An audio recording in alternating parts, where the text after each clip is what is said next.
All right, let's do it. Let's download Claude Cowork. Now, you do need to have the minimum of a pro subscription to use it. So once you install Claude Desktop, Cowork lives here. So we've got chat, we've got Cowork, and then we've got code. So they all work from this same interface. So I'm on the pro plan and I'm very limited with what I can do, but I have an issue.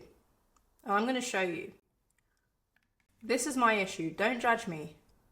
I'm going to show you again. This is my issue. All right. So this is a very pressing matter, and I believe that Claude Cowork can help me sort this out. So I need you to organize and clean up my desktop. And we're just going to go in straight like that and see what it does. See what permission it needs. See if it's just going to get on with it. See if it's going to ask me questions first. But yeah, it's a big task for me to do, but let's see how well Claude does it. It says, I'd love to help you organize your desktop. To get started, I'll need access to the files on your computer. Let me request that now. That's awesome. That's a good sign. So I can deny or choose the folder. And I've given it access to the desktop. It says, I now have access to your desktop. Let me take a look at what's there. So as with every new UI, new IDE, I'm not really sure what I would categorize this as because I'm just starting to play around with it. But as with every new tool, it's going to take some learning. So there's going to be things that are similar, like this chat box, just talking to AI. We are very, very familiar with that now. But then things like the sidebar, what it's showing you, Claude.md instructions. If you've used Claude code in the terminal, then you kind of understand some of this stuff. But if this is your first introduction to using Claude for anything outside chat, then it's going to be completely new. So this is what we're trying to do. We're just trying to take that edge off the new tool feel, see what it can do, and see how it works. So now it's asking me, before it goes ahead and does anything, what should I do with the 220? All right, let's move them into, yeah, we'll move them. Move all zips into a folder, but flag, oh yeah, no, we want to keep all of them. We just want to organize.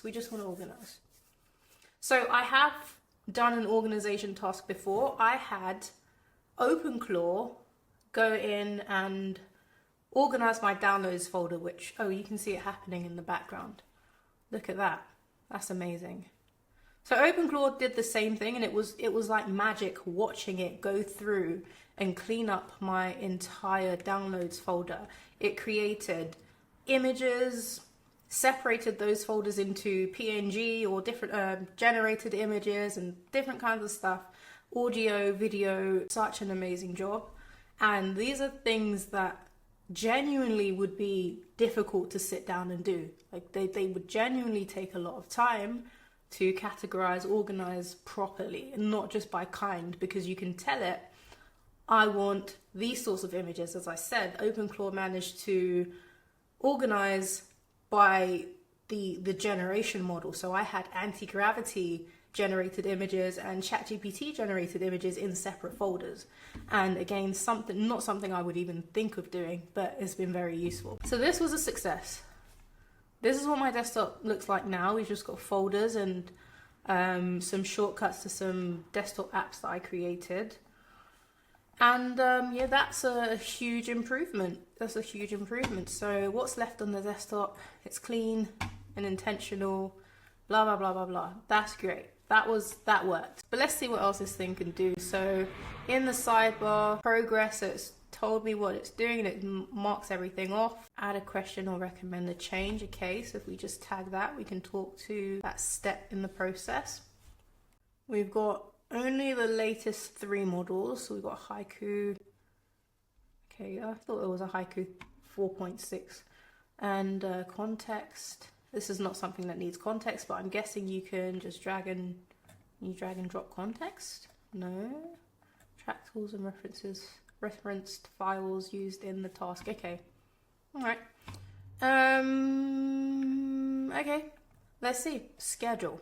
What can we schedule? So / create a schedule task that can be run on demand or automatically on an interval. Okay, what kind of tasks can I schedule? You can schedule pretty much any task that Claude can do for you. Here are some common examples. Content and writing. Generate and publish blog articles or SEO content on a recurring basis. Draft weekly newsletters or email summaries. Create social media post batches. Pull weekly SEO before. I think it's doing a lot of SEO stuff based on my account. I don't know if this is what it's telling everyone. Yeah, I think it is. Generate weekly or monthly spreadsheet reports. Auto-generate and publish articles. Yeah, so this is definitely tailored towards me because summarize data from connected apps. Oh, that's awesome. So if you really want to make the most of this, you're going to have to be comfortable with connecting to some of your external tools, your different emails. What some people do is with OpenClaw, they get it to create its own email account. So my OpenClaw has 2 email accounts.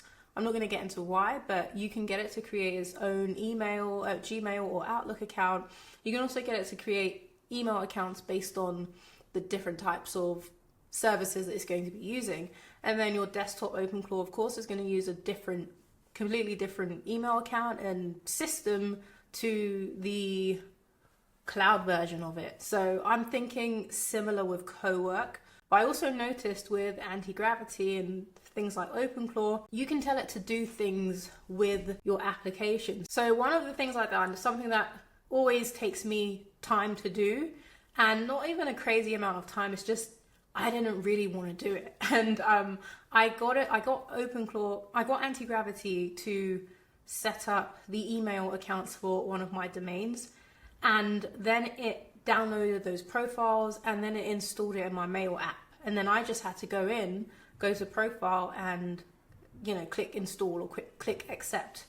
And things like that, because these things are now living in the terminal and on the desktop, they have access to these things. But as you saw with Cowork, it's going to ask you for permission before it does anything. At 8:40 p.m. GMT every day, I would like you to round up the AI news for the day before. This could be anything to do with robotics, LLMs, AI code, and anything within that bracket. And let's see what it does with this. I'm actually gonna have to make this so 8:50 p.m. so we can test it out. So I want to get this up and running because it's going to be 8:50 in about 3 minutes. I want to see what it does. Got it updating the time. Let me try creating the task again. So hopefully it can do it fast. Let's check those details over quickly. We've got 2 minutes. You are an AI news curator. Your job is to compile the daily roundup, LLMs, robotics, coding, and it's using the web search, and it's got yesterday's date. Cool. Nice short code. Visit the most relevant articles to get accurate details. Identify 5 to 18 most significant stories. Awesome. Oh, is that from each? Oh, across the 4 categories. Okay, I can specify that. But that's cool. It's going to give me structure, and I think we're going to go with that. Let's see, we got 2 minutes. Let's get it done. Okay, that was it. So your daily AI news roundup is all set. Here's a summary of what's been configured. Where is it going to go? Let's see. Roundup will be saved as a markdown file in your output folder dated. Is it going to give me an alert? You could also trigger it manually. Okay. Will I get an alert of some sort, or do I have to manually check the folder? Let's see, because that would defeat the issue if I do. Currently, there isn't an automatic alert or push notification. Then it's no different to that ChatGPT task thing they were trying out. The task will run in the background and save. Okay, save to my folder each day, see the results. Check out the folder. That said, if you'd like a more active notification, one option would be extend the task to also send you an email. That's awesome. Okay, we can do that. But we only have 1 minute left, so yeah, let's set it up so it sends directly to my email address. And we're going to have to change the time to 8:55.